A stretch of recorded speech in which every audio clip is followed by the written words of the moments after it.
pépite. Je dois absolument vous faire découvrir la ville de Laon. Elle a une caractéristique unique. De loin, on voit une belle ville posée sur un plateau, avec une cathédrale majestueuse.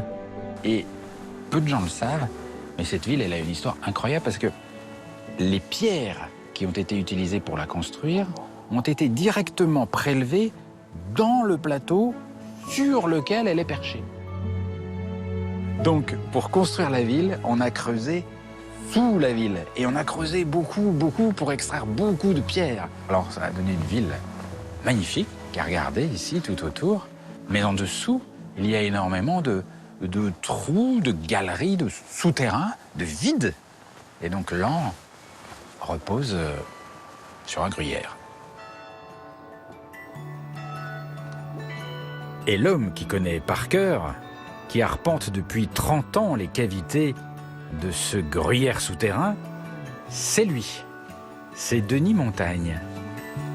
Ça, c'est votre tenue de travail, ça. Quasi réglementaire.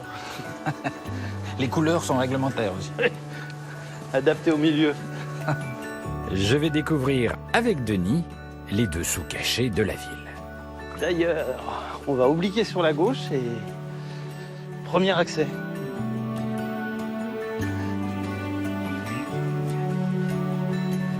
C'est pas mal, ouais, ce petit jardin. Petite maison Louis XIII. Ah, donc pour aller dans les souterrains de la ville, il faut passer chez les gens. Tout à fait. 9 fois sur 10. Ah oui. Bonjour. Bonjour. Philippe. Enchanté. Léo, Floriane. Bonjour. Bonjour. Il paraît que vous avez des souterrains incroyables. Oui. Ce sera sur la droite. Ah, vous savez où c'est direct, vous? Vous êtes comme à la maison. Presque. Et donc, les souterrains, c'est à vous? C'est à nous. Et vous le voyez souvent passer avec son casque et sa salopette? Ça arrive. Ah oui? Mais vous êtes vraiment propriétaire de ces souterrains? Oui, oui, oui. Au début, on ne le savait pas, mais... Quand vous avez acheté, vous ne saviez pas qu'il y avait des souterrains? On savait qu'il y avait des souterrains, mais on ne savait pas qu'on en était responsable. Et quand on signe, il nous indique que sur les côtés de la butte, ça peut glisser, et qu'au milieu, ça peut s'effondrer. Ah d'accord. Donc vous êtes en zone glissage ou en zone effondrement? En zone effondrement. Ah super, bah vous êtes rassuré alors. Ah bah c'est super, c'est sympa Laon comme ville. Hein. Oui. Mais ça bouge vraiment? Un petit peu, mais raisonnablement. Ah je sens une petite inquiétude. Il est là pour veiller. Oui. Quand vous le voyez, vous êtes rassuré? Tout le temps que je reste dans la pièce, c'est bon signe. Si je me sauve en courant, c'est mauvais signe. J'y vais? Oui, oui, l'équipement est au fond. Voilà.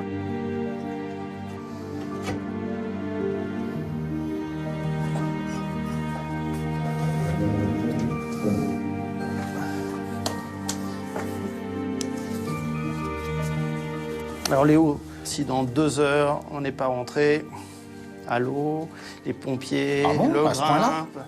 Ok. C'est presque flippant. Alors, je passe en premier pour donner une idée. Ah oui, c'est carrément de la spéléo en fait. Un petit peu. Bon. Bonne balade. Bah merci, bonne journée. Hein. Allez hop. Ah oui.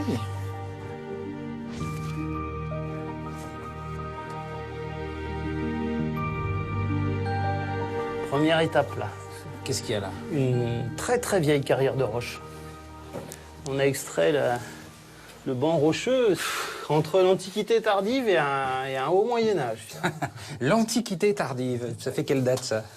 Ben, on est après la chute de l'Empire romain. Donc on est dans les années 300, 400 après Jésus-Christ. Là, ça creusait déjà à cette époque-là? Ah ben oui, et puis on voit les traces là d'outils, tu vois, pour découper le bloc.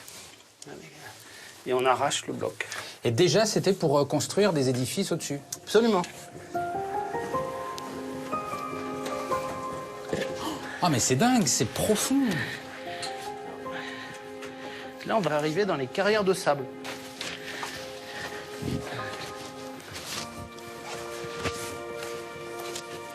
Ah, il y a plein d'eau. Et c'est quoi toute cette eau? C'est l'aquifère de Laon. L'aquifère, c'est-à-dire la nappe phréatique? Oui. Oh, c'est incroyable, parce qu'on est quand même là, on est descendu dans la cave de ces propriétaires. Ils sont à quelques mètres là, et on est complètement dans un autre monde. Absolument. On a avancé sous la rue Saint-Jean. C'est une des rues principales de Laon.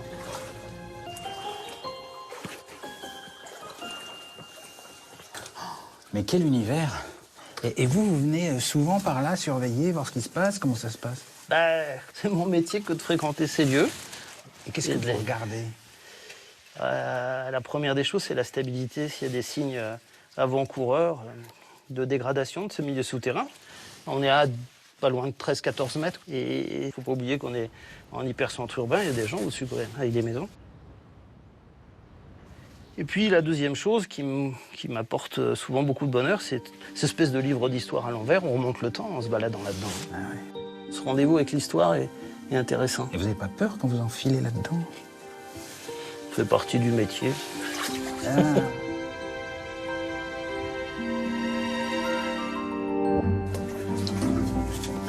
C'est étroit. Et quelques mètres désagréables, et ça y est.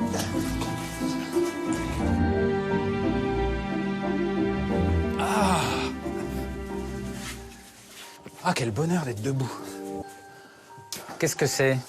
Ce pilier, il est daté, il a commencé 1786 et le dernier marquage, 1788. C'est pourquoi ces poteaux? C'est pour maintenir la ville qui nous appuie sur la tête. Donc de temps en temps, à Laon, il y a une maison qui pouffe? Fort heureusement, on arrive à diagnostiquer avant. Et donc, on continue par contre de faire des piliers, comme ça. Aujourd'hui? Aujourd'hui. Ah.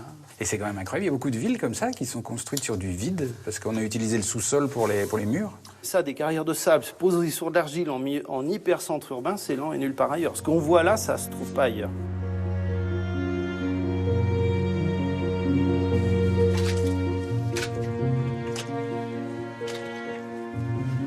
C'est boueux, hein?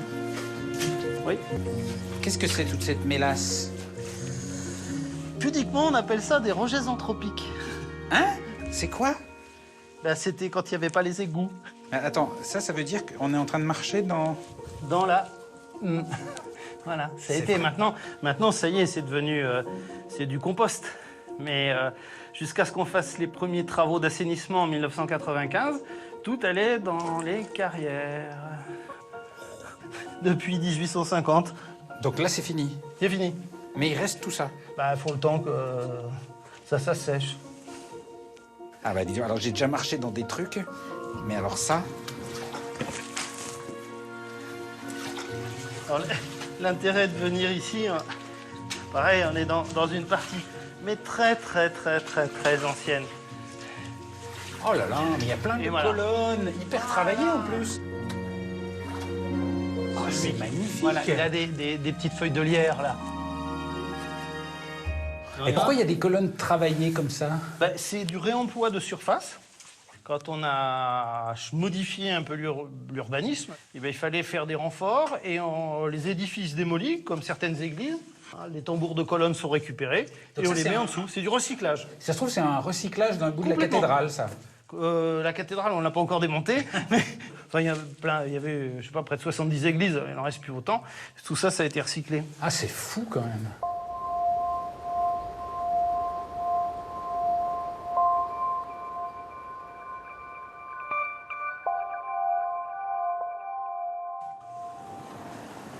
Ah, on entend. On est sous quoi, là? Sous les pavés, devant la poste, au plein milieu de la ville.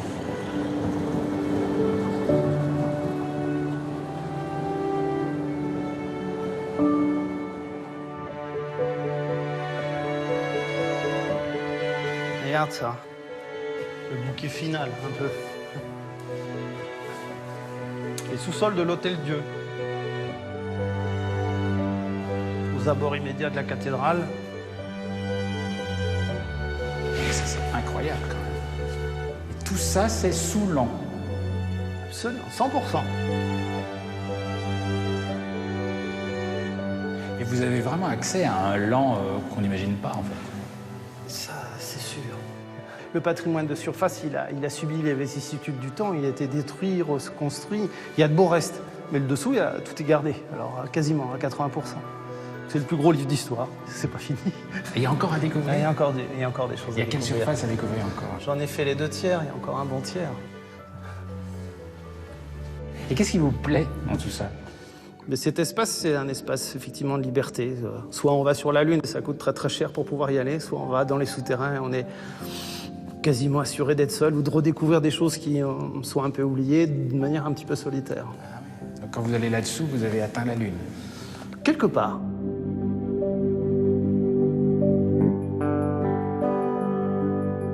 Voilà, c'est la fin de ce voyage. J'espère que vous aussi, il vous a emmené très très loin. Loin dans l'histoire, loin dans ces paysages infinis, et loin aussi dans l'âme des habitants de cette terre trop discrète, des femmes et des hommes qui en savent tellement des souffrances de l'histoire, de la beauté, mais aussi de la rudesse de la nature, qu'ils ont compris depuis longtemps que la simplicité, l'humour et l'envie farouche d'aller au bout de ses rêves sont les meilleures recettes pour se frayer un chemin. À très vite sur d'autres routes.